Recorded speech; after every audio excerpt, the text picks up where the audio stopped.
त्यानंतर थेट जाऊयात आदित्य ठाकरे सध्या बोलतात। हे म्हणजे काय आता त्यांच्याबद्दल विचार करायचा मला माहीत नाही। दुसरं म्हणजे एकनाथ शिंदेंचेच एक खासदार त्यांना साप म्हणून सांगतात, सापासारखं फणा काढतील, तुलना सापाबरोबर केली। एवढी नाचक्की मला वाटतं कधी झाली नव्हती, याच्या आधी ती झालेली आहे। पण महत्त्वाची गोष्ट हीच आहे की आज परत एकदा मी प्रश्न विचारेन की ज्या महाराष्ट्रात नागपूरसारखी दंगल घडवण्याचा प्रयत्न झाला, ज्या मुंबईमध्ये आपण पाहतोय काल एका शो जिथे चालतात, वेगवेगळे कॉमेडी शो चालतात, गाण्याचे कार्यक्रम चालतात, तिथे तोडफोड झाली। या महाराष्ट्रात पर्यटक आणि गुंतवणूकदार येतील का, हा विचार आपण करणं गरजेचं आहे। जे मी गेले पूर्ण आठवडा बोलत आहे की एकनाथ शिंदे आणि त्यांची डीप स्टेट कुठे ना कुठेतरी मुख्यमंत्र्यांना अंडरमाइन करण्याचा प्रयत्न करते। मग हाऊसमध्ये पण त्यांच्यानंतर बोलून पेटवापेटवीचा विषय असेल किंवा दंगल घडवण्याचा विषय असेल किंवा कुठचे तरी असे भलते असेल ते विषय। आता आपण पहा ना, गेल्या 2 महिन्यातच मोदी साहेबांनी कॉन्सर्ट इकॉनॉमीबद्दल चर्चा केली होती। असे काल स्टेज वगैरे तोडल्यानंतर कॉन्सर्ट इकॉनॉमी आपल्या देशात येणार आहे का? मागच्याच आठवड्यात प्रधानमंत्री मोदी साहेबांनी एका 3 तासाच्या पॉडकास्टमध्ये सांगितलं होतं की लोकशाहीत टीका टिप्पणी ही गरजेची असते, क्रिटिसिझम इज इसेन्शियल। हे त्या विचारांना धरून चालणारे एकनाथ शिंदे आहेत का? आपल्याला आठवत असेल भुजबळ साहेबांवर कारवाई पवार साहेबांनी केली होती, जेव्हा अशीच तोडफोड खूप आधी झाली होती। अशी कारवाई मुख्यमंत्री करणार का? कारण मुख्यमंत्री कदाचित प्रयत्न करत असतील की गुंतवणूक महाराष्ट्रात यावी, मुंबईत यावी, मुख्यमंत्री प्रयत्न करत असतील की साधारणपणे पर्यटन आपल्या राज्यात यावं।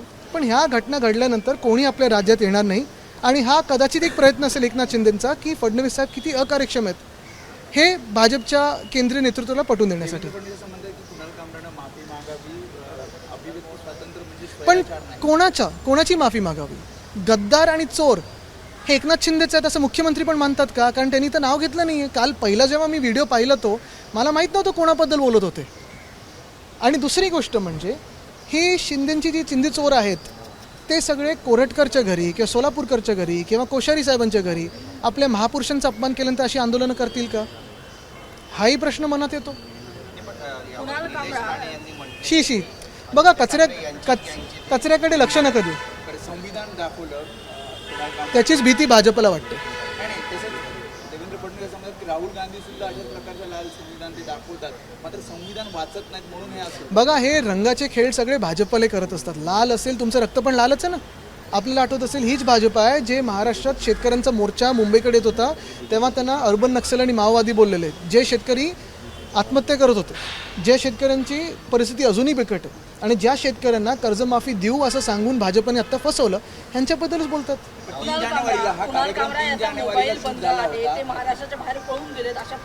असे अनेक लोक जर अशी परिस्थिती राहिली तर जे कॉन्सर्ट करतील, जे कॉमेडियन्स आहेत किंवा तुम्ही पत्रकार म्हणून पण विषय मांडत असतात, उद्या तुमच्याकडेही असे हमले होतील। मुख्यमंत्र्यांची ही जबाबदारी आहे की ह्या अंडरमाइन करण्याच्या प्रोसेसला बळी न पडता त्यांनी त्यांचं वर्चस्व काय, त्यांचा धाक काय हा दाखवून द्यावा।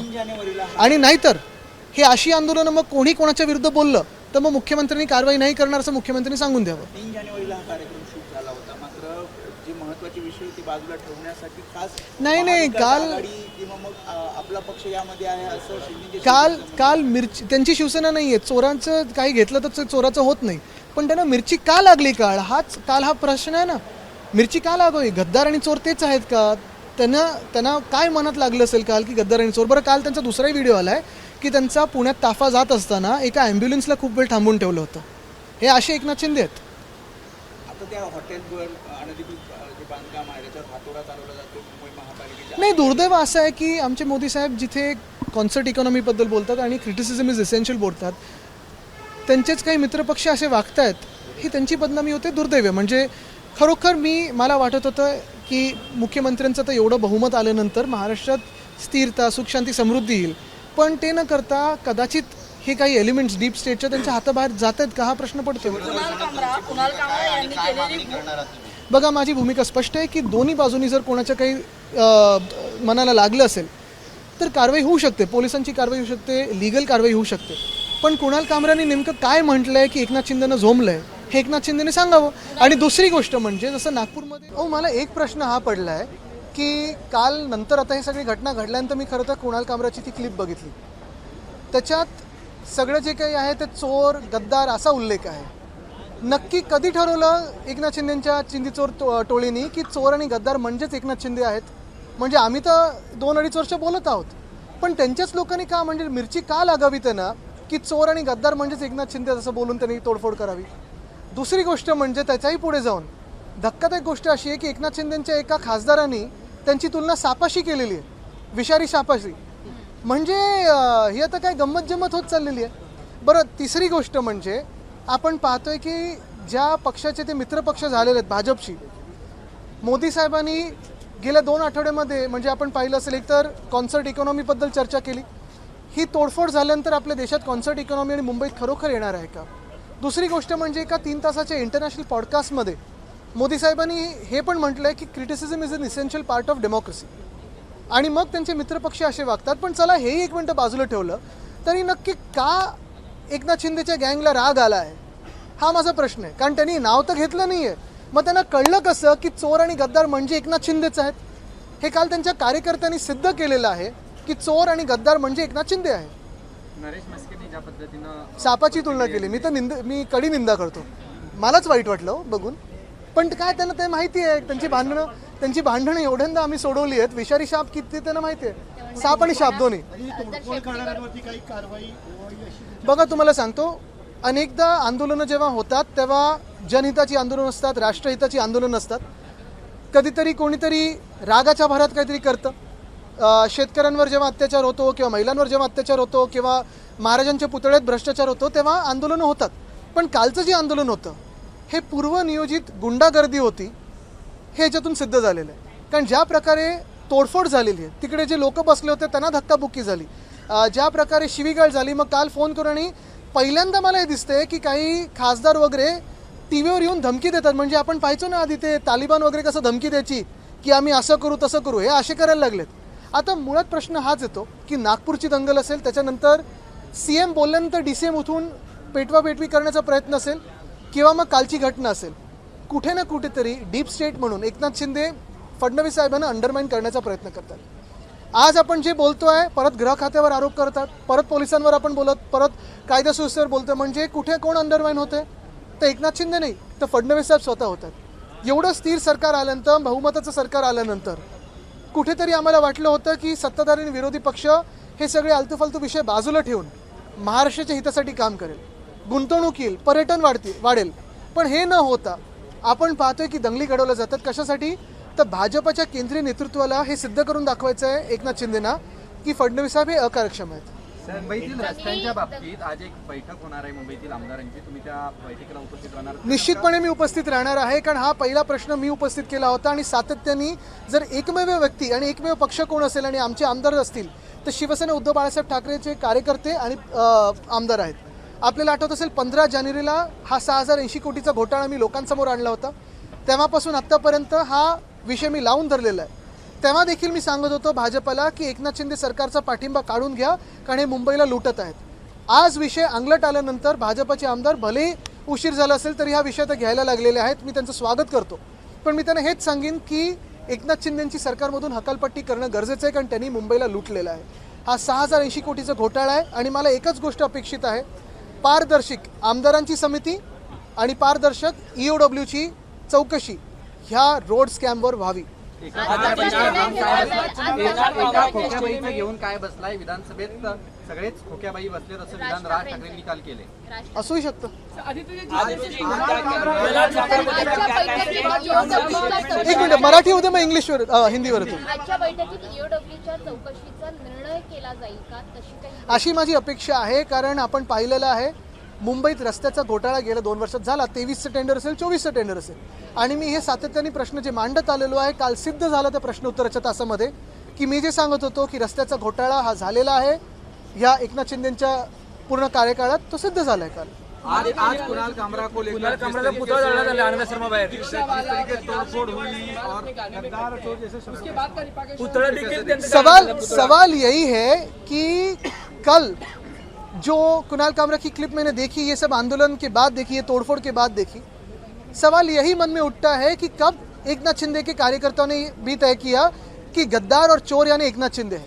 मिर्ची क्यों लगी? क्योंकि नाम तो किसी का लिया नहीं है, वो किसी के बारे में ही बोलता होगा. मिर्ची क्यों लगी? दाढ़ी चश्मा वो सब जो बोला है वो एकनाथ शिंदे पे ही क्यों बोला है? एकनाथ शिंदे का ही नाम लिया है कि उसमें यही सवाल आता है मन में. मिर्ची क्यों लगने की जरूरत थी? क्या सुपारी दी गई क्या? क्योंकि लगातार ये आरोप लग रहे हैं कि देखिए, एकनाथ शिंदे ने कोई 1-2 फिल्म बनाई, उसमें बहुत सारी झूठी बातें दिखाई, आलतू फालतू बातें दिखाई. वो चल जाता है, और उनके खिलाफ कोई बोले तो क्या वो ज़मीन पे आसमान से टपके हैं? यही बात है ना कि ये मवालीपना जो है, ये टपोरीगिरी जो है महाराष्ट्र में उनके हाथों से जो चल रही है, वो कहीं ना कहीं मुख्यमंत्री रोक लगाएंगे कि नहीं? क्योंकि ये मिर्ची लगने का कारण ही था। अगर खुद चोर नहीं है, खुद गद्दार नहीं है, तो क्या कारण था कि कल उन्होंने तोड़फोड़ की? एफआईआर के पहले एफआईआर के लिए जो एप्लीकेशन दी गई है उसमें देश नहीं, पूरी दुनिया जानती है कि गद्दार और चोर कौन है। लेकिन अब तक तो ये एकनाथ शिंदे नहीं मानते थे। अभी कल जो हमला किया उन्होंने, तो अभी शायद मानने लगे हैं कि गद्दार और चोर अगर किसी के बारे में बोले तो वो खुद है। देखिए, ये सारी बातें जो है, ये सारी बातें सुपारी वुपारी की जरूरत नहीं है, ये तो उनके मन से आई है। और हम पे भी टिक्का की है ना उनने। कुणाल कामरे ने कितने बार हम पे बातें की है, कितने बार सारे लोगों पे की है। कल तो मोदी साहब पे भी की है, बहुत लोगों पे की है, लेकिन किसी की रिएक्शन इतनी नहीं आई। कितने बार पिछले 20 सालों में, 25 सालों में प्रधानमंत्री महोदय पे बातें हुई है, बहुत सारे लोगों पे बातें हुई, लेकिन कोई ऐसे रिएक्ट नहीं करता है। कल की बात कुछ अलग मिर्ची लगाने वाली बात थी, ऐसे ही रिएक्शन है। नागपुर में जिस तरीके से तोड़फोड़ हुई है, आदित्य कैसे देखते हैं? नागपुर की कार्रवाई को कैसे देख रहे हैं? मैं यही पूछना चाहता हूँ कि कल मिर्ची क्यों लगी। दूसरी बात यही है कि कल जो तोड़फोड़ हुई है, जैसे उन्होंने कहा, मुख्यमंत्री महोदय ने कहा कि नागपुर में जिन्होंने तोड़फोड़ की उनसे पैसा लिया जाएगा। क्या कल जिन्होंने तोड़फोड़ की उनसे पैसा लिया जाएगा? तीसरी बात, क्या मुख्यमंत्री अभी इस वक्त आंखें खोल के देखे कि उनको अंडरमाइन कौन कर रहा है? ऑपोजिशन कर रही है कि खुद के जो दोस्त समझ रहे हैं वही धोखा दे रहे हैं?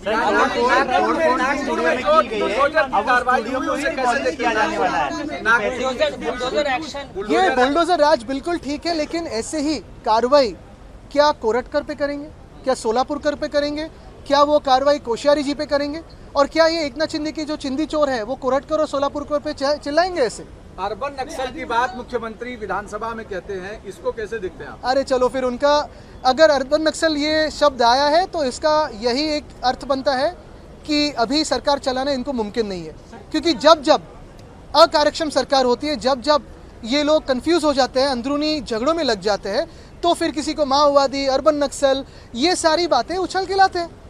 मुंबई के रास्तों को लेकर के एक मीटिंग होने वाली है, उसको कैसे आप खुद जा रहे हैं? लेकिन क्यों कुणाल कामरा माफी मांगे? क्या गद्दार और चोर ये एकनाथ शिंदे ही है? तो फिर कुणाल कामरा बिल्कुल माफी मांगे, लेकिन एकनाथ शिंदे ने पहले जवाब देना चाहिए कि वही गद्दार और चोर है।